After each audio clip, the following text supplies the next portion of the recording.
বিরতির পর আরেকবার স্বাগত হারভেস্ট ইনফার্টিলিটি স্বাস্থ্য প্রহরে। দর্শক, আমরা আজকে আলোচনা করছি বন্ধ্যাত্ব এবং বয়স্কদের হাইজেন নিয়ে। চলে যাচ্ছি অতিথিদের কাছে।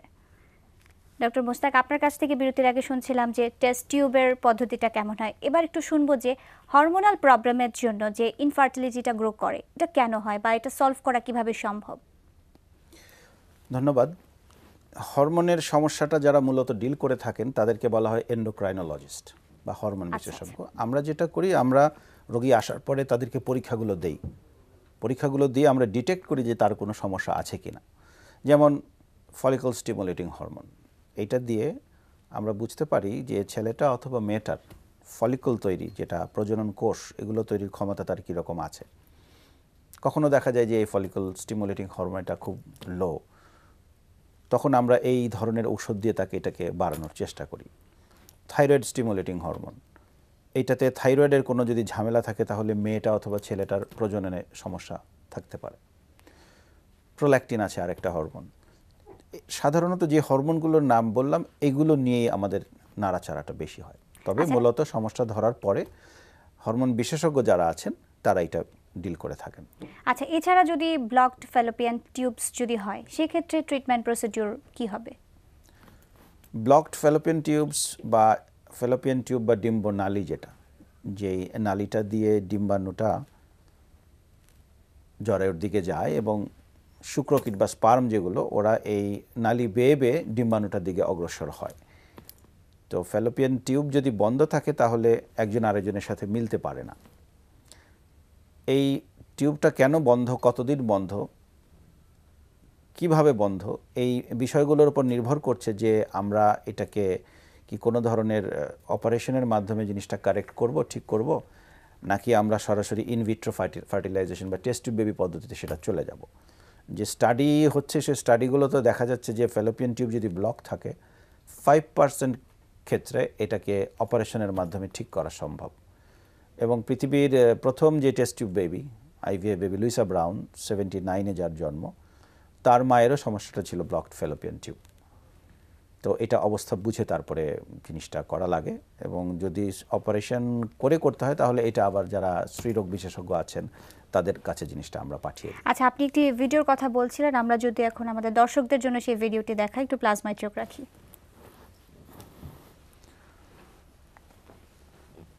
আমরা এখানে দেখছি যখন আমরা ডিম্বাণু সংগ্রহ করি, সংগ্রহের পর যে টিস্যুগুলো এখন দেখা যাচ্ছে, ডিম্বাণু এবং তার চারপাশে কিউমুলাস কমপ্লেক্স বলা হয়। কিউমুলাস অর্থ হচ্ছে মেঘ। একটা ডিম্বাণুর চারপাশে মেঘের মতো জড়ানো আরও কিছু কোষ থাকে, যারা এই ডিম্বাণুটাকে প্রোটেকশন দিয়ে থাকে এবং পুষ্টি দিয়ে থাকে। এই ডিম্বাণুগুলোকে স্ট্যান্ডার্ড আইভিএফ পদ্ধতি, যেটা সাধারণত ব্লকড ফ্যালোপিয়ান টিউব থাকলে আমরা এই ডিম্বাণুগুলোকে স্পার্মের সাথে একসাথে একটা ড্রপের মধ্যে রেখে দেই, এবং এই রেখে দেওয়ার 24 ঘন্টা পরে আমরা পরীক্ষা করে দেখি যে নিষেকটা হয়েছে কিনা, অর্থাৎ ডিম্বাণুর মধ্যে ওই স্পার্ম ঢুকে যেতে পেরেছে কিনা। এখন যেটা আমরা দেখছি যে এই কাজটা করার পরে ডিম্বাণুগুলোকে পরীক্ষা করে দেখা হচ্ছে। আপনারা দেখছেন যে ছোট্ট একটা প্লেটের মধ্যে ছোট ছোট দুটো চোখের মতো দেখা যাচ্ছে। সেটাই হচ্ছে এখন যেটা দেখছি, এগুলো হচ্ছে ভ্রূণ। তৃতীয় দিনে এতগুলো কোষ হয়ে যায়, 8টা কোষ হয়ে যায়। এরপরে পঞ্চম দিনে এই অবস্থাটাকে বলা হয় ব্লাস্টোসিস্ট, এবং এটাই হচ্ছে ট্রান্সফার করা সবচেয়ে উত্তম সময়। আমরা যখন ট্রান্সফার করি, আমরা চলে গিয়েছি আবার ইন্ট্রাসাইটোপ্লাজমিক স্পার্ম ইনজেকশনে। এখানে দেখা যাচ্ছে যে একটা একটা করে স্পার্ম তাদেরকে ধরে নিয়ে এই ডান দিকের যে সূক্ষ্ম কাচের সুইটা আছে, এই সুইটা দিয়ে আমরা একটা ডিম্বাণুর ভেতরে স্পার্মটাকে দিয়ে দিচ্ছি। আমরা আগের দুটো প্রোগ্রামে আমরা দেখিয়েছিলাম যে একটা ড্রপের মধ্যে 50 লক্ষ 60 লক্ষ শুক্রকীট থাকে, কিন্তু যখন শুক্রকীটের সংখ্যা অনেক কম থাকে, অথবা যে ডিম্বাণুটা আমরা দেখলাম যে যার চারপাশে একটা দেয়ালের মতো দেখা যাচ্ছিল, সেই দেয়ালটাকে ভেদ করার জন্য আমরা এই জিনিসটা করেছি। এখানে ছোট্ট একটা ইতিহাস বলে রাখি যে স্ট্যান্ডার্ড আইভিএফ যেটা আমরা প্রথম অংশে দেখলাম, যে ফ্যালোপিয়ান টিউব ব্লক থাকলে যে ডিম্বাণু এবং শুক্রকীটকে একত্রে রেখে এদেরকে যেই বাধাটার কারণে তারা একত্র হচ্ছিল না সেই বাধাটাকে বাইপাস করা হচ্ছে। কিন্তু এটা যখন 79-78-এর দিকে প্রথম যখন আসলো তখন দেখা গেল যে যাদের শুক্রকীটের সংখ্যা খুবই কম অথবা শুক্রকীটের শক্তি চলাফেরার শক্তি খুবই কম, এই ধরনের শুক্রকীটের সাথে যদি ডিম্বাণু রেখেও দেওয়া হয় তবুও এই শুক্রকীটের পক্ষে এই ডিমের ভেতরে ঢোকাটা সম্ভব হয় না। তো 79-এরও আরও 10-12-14 বছর পরে 94-95-এর দিকে যেই এখন যে আধুনিক যে পদ্ধতিটা আমরা দেখালাম যে ইন্ট্রাসাইটোপ্লাজমিক স্পার্ম ইনজেকশন, যেটা এইটার মাধ্যমে আমরা যদি খুব সামান্য শুক্রকীট থাকে অথবা এর আগে আমি আবার বলেছি যে অবস্ট্রাকটিভ অ্যাজোস্পার্মিয়া, যেটাতে অন্ডকোষ থেকে টেস্টিস থেকে স্পার্ম কালেক্ট করে তারপরে ব্যবহার করা হয়, এই ধরনের ক্ষেত্রে এটা খুবই সাকসেসফুল। আচ্ছা, আমাদের সঙ্গে একজন দর্শক আছেন, আমরা তার প্রশ্নটা নিব। দর্শক আসসালামু আলাইকুম, কে আছেন আমাদের সাথে? হ্যালো, আমি মতিউর, বরিশাল থেকে। আচ্ছা, আপনাকে শুনতে পাচ্ছি, আপনার প্রশ্নটি সংক্ষেপে করুন।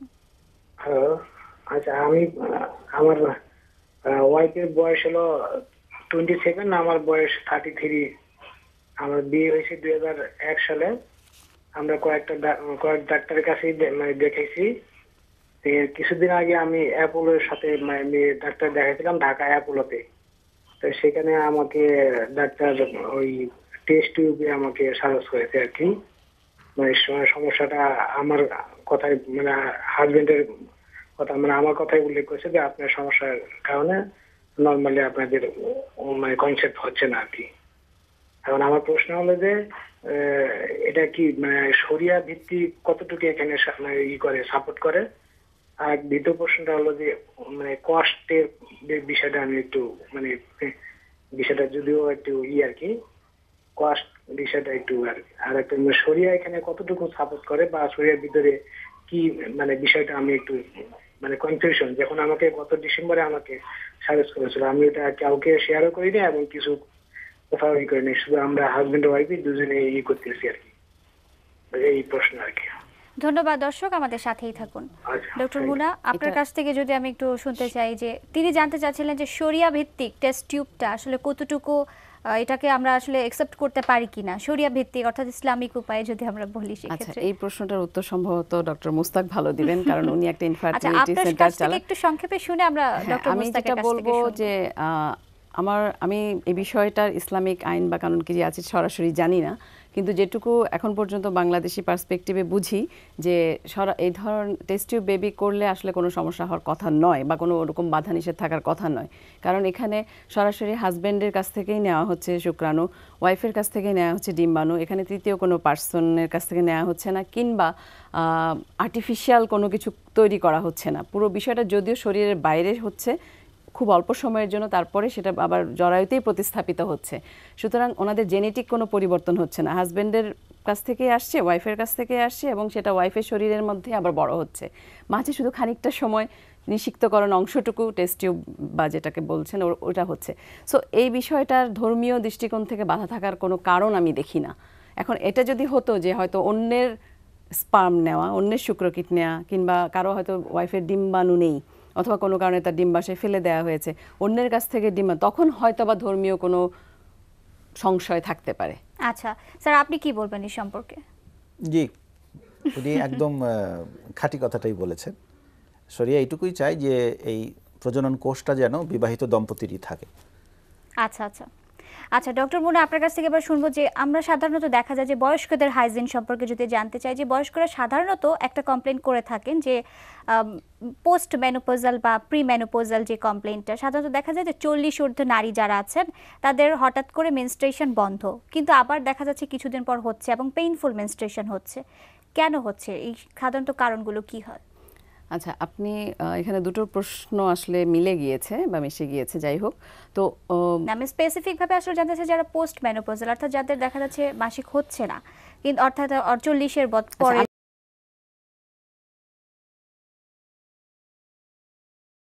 আমরা জানি যে মেনোপজের একটা নির্দিষ্ট বয়স আছে, অর্থাৎ প্রজনন বয়সের শেষ প্রান্তে এসে নারীরা তাদের ধীরে ধীরে মেনোপজে চলে যেতে থাকেন, অর্থাৎ স্থায়ী ঋতুবন্ধে চলে যেতে থাকেন। তার আগের সময়টাকে আমরা বলি পেরিমেনোপজ।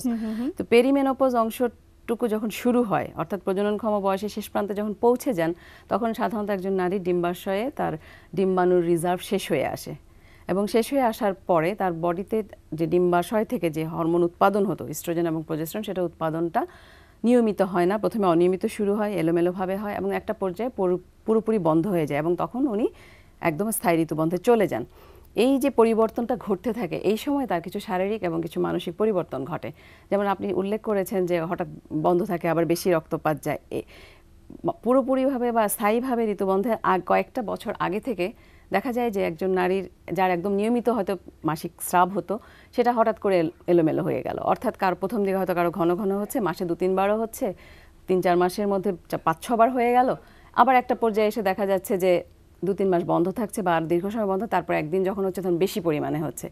এই অনিয়মটা এক একজনের শরীরে এক একভাবে হয়। কারো ঘন ঘন হয়ে তারপরে বন্ধ হয়ে যায়, কারো এলোমেলো হতে হতে একসময় বন্ধ হয়ে যায়, কারো আবার হঠাৎ করে স্বাভাবিক থেকে স্বাভাবিকভাবেই বন্ধ হয়ে গেল, এভাবে হতে পারে।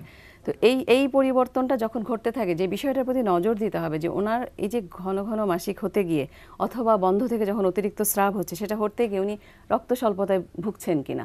এবং এরকম রোগী আমরা প্রায়ই পাই যারা হিমোগ্লোবিন 7-এ নেমে এসছে, 8-এ নেমে এসছে, এই পেরিমেনোপজে এসে। তো এই বিষয়টাকে অবশ্যই গুরুত্বের সাথে নিতে হবে। কোনো ভদ্রমহিলার যদি এরকম সমস্যা শুরু হয়, বুঝতে হবে উনি পেরিমেনোপজে পৌঁছে গেছেন, এবং তখন অবশ্যই স্ত্রীরোগ বিশেষজ্ঞ দেখিয়ে সমস্যা নিরূপণ করে তারপরে সেটা চিকিৎসা নিতে হবে, এবং বিশেষ করে রক্ত স্বল্পতা যাতে না ভোগেন, রক্তপাত বেশি না হয়, সেদিকে নজর দিতে হবে। আরেকটা বিষয় আপনি বলেছেন যে ব্যথা হয়। হ্যাঁ, যার হয়তো আগে কখনো ব্যথা ছিল না বা প্রজননক্ষম বয়সটা উনি তেমন ব্যথা ফিল করেননি, অথবা হইলেও কম হয়েছে, হঠাৎ করে 40-এর পরে ঋতুস্রাবে ব্যথা দেখা দিল, তখন ধরেই নিতে হবে যে তার কিছু না কিছু প্রবলেম বা সমস্যা শুরু হয়েছে। যেমন অ্যাডেনোমায়োসিস বলে একটা সমস্যা আছে, যেটা সাধারণত 40-ঊর্ধ্ব নারীদেরই হয়। তারপর এন্ডোমেট্রিওসিস হতে পারে, পেলভিক ইনফ্লামেটরি ডিজিজ হতে পারে। এই সমস্যাগুলো যখন হয়, তখন দেখা যায় যে মাসিকে রক্তপাতটা একটু বেশি হতে পারে, আবার সাথে সাথে তার ব্যথা হতে পারে। তো অবশ্যই ডাক্তারের শরণাপন্ন হতে হবে, এই ক্ষেত্রে আমি একটু অ্যাড করব যে অনেক সময় বলা হয় যে জরায়ু ফেলে দিতে, এটা কেন বলা হয় এবং কখন এটা আসলে বেশি ইন্ডিকেটেড? না, আমি এই 3টা রোগের নাম কিন্তু উল্লেখ করেছি। একটা বলেছি অ্যাডেনোমায়োসিস, একটা বলেছি এন্ডোমেট্রিওসিস, এবং আরেকটা বলেছি পেলভিক ইনফ্লামেটরি ডিজিজ। মূলত এই 3টি মেজর সমস্যা থাকে, এছাড়া আরও অনেক সমস্যার কারণেই হতে পারে।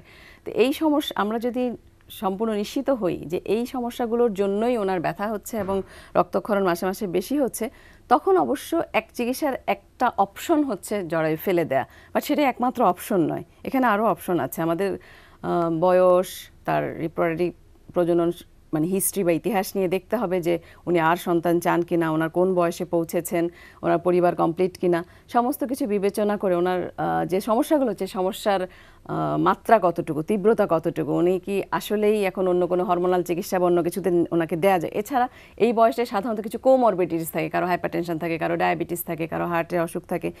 এই সমস্ত কিছুকে বিবেচনায় নিয়ে একজন চিকিৎসক সিদ্ধান্ত নেবেন যে ওনার জন্য কি জরায়ু ফেলে দেওয়াটাই আসল চিকিৎসা, নাকি তার আরও কিছু অপশন আছে। আজকাল জরায়ু ফেলে দেওয়া ছাড়াও এই বয়সে এসে আমরা আরও কিছু চিকিৎসা পদ্ধতি আছে যেগুলো আমরা প্রয়োগ করি। তো যে যেটা পছন্দ করেন, যার ক্ষেত্রে যেটা প্রযোজ্য, এটা ইউনিভার্সালি বলা যাবে না যে সবাইকে দেখা যায় সবাই সার্জারিতে যেতে চায় না, সবাই চায় যে মেডিসিন খেয়ে আমি যদি একটু সুস্থ হয়ে যাই। আমাদের সঙ্গে একজন দর্শক আছেন, আমরা তার প্রশ্নটা নিব। জি দর্শক আসসালামু আলাইকুম, কে আছেন আমাদের সাথে? হ্যালো, আমি সমর বলছি। আমি 5 বছর হয়েছে বিয়ে হয়েছে আমাদের। আমরা ট্রাই করছি কিন্তু বেবি হচ্ছে না। অনেক টেস্ট করিয়েছি, তো আমার টেস্টে স্পার্ম কাউন্ট কম আসছে অনেক। তো এই মতো আমি ডাক্তারও দেখাচ্ছি, বর্তমানে একজনের ট্রিটমেন্টে আছি। কি করলে বেবি হতে পারে বা কি করা যায় একটু পরামর্শ চাচ্ছি না আপনাদের। আচ্ছা আচ্ছা, আপনার বয়স সম্পর্কে একটু জানান এবং আপনার ওজন সম্পর্কে আমাদের একটু জানান। আমার এজ 40 ইয়ার্স, আর আমার ওজন হচ্ছে 70 কেজি। আপনার ওয়াইফের সম্পর্কে আমাদের একটু যদি ডিটেইলস বলেন সংক্ষেপে। আমার ওয়াইফের এজ হচ্ছে 28, আর ওর ওজন হচ্ছে 52। আচ্ছা, ধন্যবাদ দর্শক, সাথেই থাকুন। ডক্টর মুস্তাক, আপনার কাছ থেকেই শুনবো। ধন্যবাদ। আপনার কাছ থেকে উত্তর জানবো, তার আগে একটা ছোট্ট বিরতি নিব। দর্শক, হারভেস্ট ইনফার্টিলিটি স্বাস্থ্য প্রহরের এই পর্যায়ে নিচ্ছে একটা ছোট্ট বিরতি, সাথেই থাকুন।